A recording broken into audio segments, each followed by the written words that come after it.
Bonjour à toutes et à tous, c'est RK. Aujourd'hui, on se retrouve dans la seconde partie du cours sur la loi binomiale. Aujourd'hui, nous allons nous intéresser aux coefficients binomiaux. Rentrons maintenant dans le vif du sujet.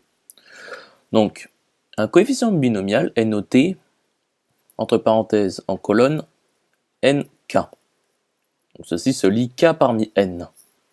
Donc, celui-ci représente dans le contexte d'une loi binomiale le nombre d'issues réalisant l'événement x égale k, avec k un entier naturel.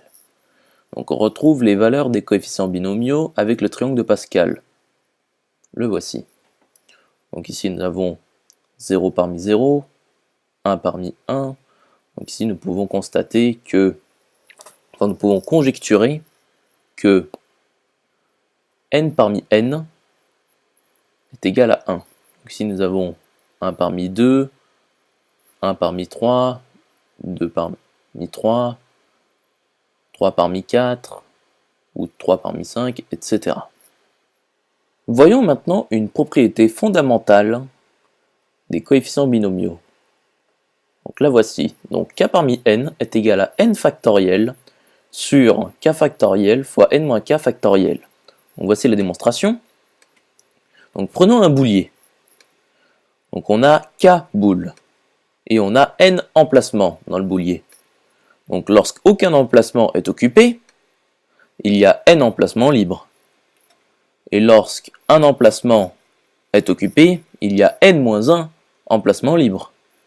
Et lorsque deux emplacements sont occupés, il y a n-2 emplacements libres, etc. Donc on va venir au cas où il y a k emplacements occupés. Donc ici nous avons n-k emplacements libres.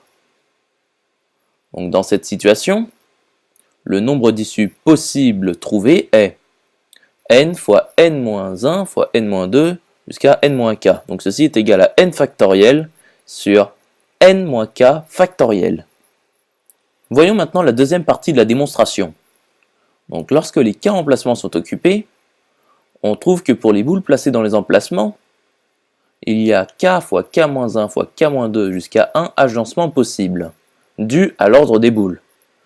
Donc ceci se trouve en utilisant un raisonnement analogue au précédent. Donc on divise par k factoriel le nombre d'issues trouvées précédemment, car l'ordre des boules n'est pas pris en compte. On obtient donc n factoriel sur n-k factoriel, le tout sur k factoriel, ce qui est égal à n factoriel sur k factoriel fois n-k factoriel issu.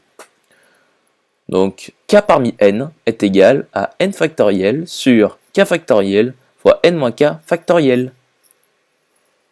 J'espère que cette vidéo vous aura plu et vous sera utile. On se retrouve dans la troisième partie.